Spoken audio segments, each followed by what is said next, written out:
তো বন্ধুরা আরও 5 মিনিট আমি হাই আঁচে রান্না করেছি। আর আলুগুলো কিন্তু সুন্দরভাবে এই যে দেখো গলে গেছে। এই তরকারিটা কিন্তু এরকম একটু ঝোলঝোলই ভালো লাগে গরম ভাতের সঙ্গে। নমস্কার বন্ধুরা, দিশা কিচেনে সকলকে স্বাগত। আজকে তৈরি করে দেখাবো আলু দিয়ে রুই মাছের পাতলা ঝোল। মশলা একদম ব্যবহার করব না। আশা করি তোমাদের এই রেসিপিটি ভালো লাগবে। সম্পূর্ণ ভিডিওটি দেখার অনুরোধ রইল। আর যে সকল বন্ধুরা চ্যানেলে নতুন এখনও পর্যন্ত আমার চ্যানেলটিকে সাবস্ক্রাইব করোনি, প্লিজ সাবস্ক্রাইব করে আমার পাশে থাকবে। আর যে সকল বন্ধুরা ফেসবুক থেকে দেখছো, প্লিজ ফেসবুক পেজটিকে ফলো করে আমার পাশে থাকবে এরকম নিত্য নতুন রেসিপি ভিডিও দেখার জন্য। তাহলে বন্ধুরা চলো আজকের রেসিপিটি ঝটপট রান্না শুরু করি। তো বন্ধুরা আমি এখানে 6 পিস রুই মাছ নিয়ে নিয়েছি। মাছগুলোকে লবণ হলুদ মেখে নেব। হলুদ দিয়ে দেব,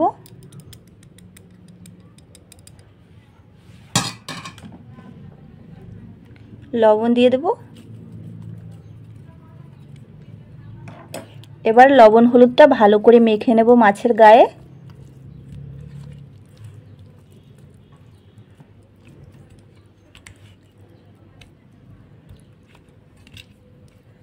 আজকে আমি রান্না করব রুই মাছ দিয়ে আলুর তরকারি।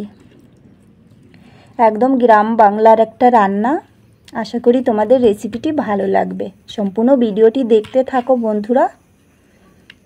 আর বন্ধুরা যে সকল বন্ধুরা আমার চ্যানেলে নতুন এখনও পর্যন্ত আমার চ্যানেলটিকে সাবস্ক্রাইব করোনি, প্লিজ সাবস্ক্রাইব করে নেবে আর আমার পাশে থাকবে এরকম নিত্য নতুন রেসিপি ভিডিও দেখার জন্য। আর যে সকল বন্ধুরা ফেসবুক থেকে দেখছো, ফেসবুক পেজটিকে ফলো করে আমার পাশে থাকবে।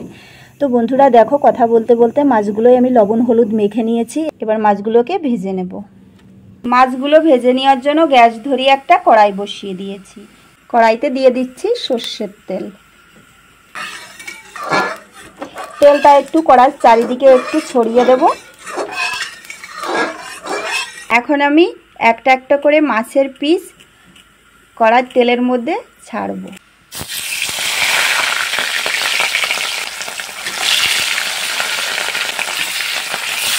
আমি মাছগুলোকে 2 ব্যাচে করে ভাজবো। প্রথমে 3 পিস ভাজবো, বাকি 3 পিস আবার ভাজবো। এবার মাছটাকে উল্টিয়ে দেব।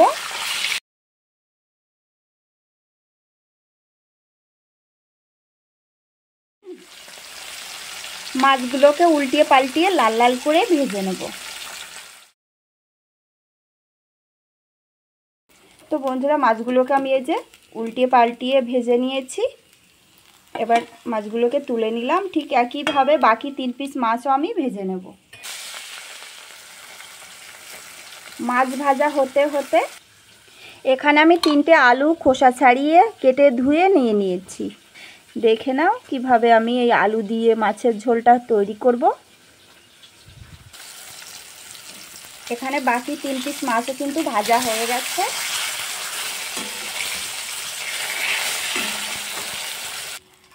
সব মাছ আমি ভেজে নিয়েছি। কড়াইতে আর তেল দেব না।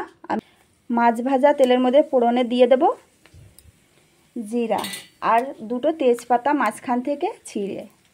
ফোড়নটা একটু লাল লাল হওয়া পর্যন্ত খুন্তি দিয়ে এভাবে একটু নাড়াচাড়া করে নেব। অল্প তেলে রান্নাটা করে দেখাবো বন্ধুরা। একদম গ্রাম বাংলার পুরনো দিনের রান্না। ফোড়নটা এখানে ভাজা ভাজা হয়ে গেছে। কেটে রাখা আলুগুলো এবার দিয়ে দেবো তেলের মধ্যে। কেটে রাখা আলুগুলোকে তেলের মধ্যে ঢেলে দিলাম। নাড়াচাড়া করব আর আলুটাকে ভালো করে ভাজা ভাজা করে নেব। তো বন্ধুরা আলুগুলোকে এখানে ভালো করে ভাজা ভাজা করে নিয়েছি। কাঁচা লঙ্কা বাটা,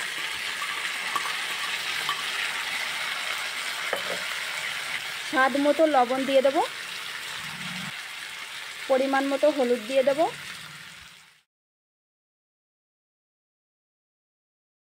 আরও কিছুক্ষণ আমি নাড়াচাড়া করব। সব কিছু দিয়ে আরও কিছুক্ষণ আমি এরকম একটু নাড়াচাড়া করে নিয়েছি। এখন আমি দিয়ে দেবো ঝোলের জন্য জল।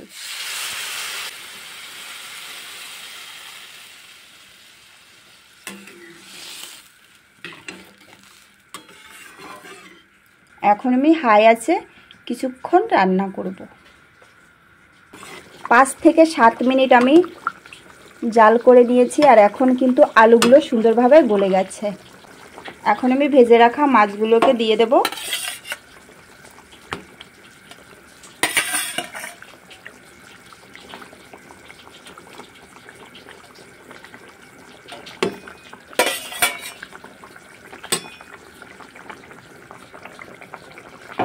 মাছগুলো দিয়ে দিলাম।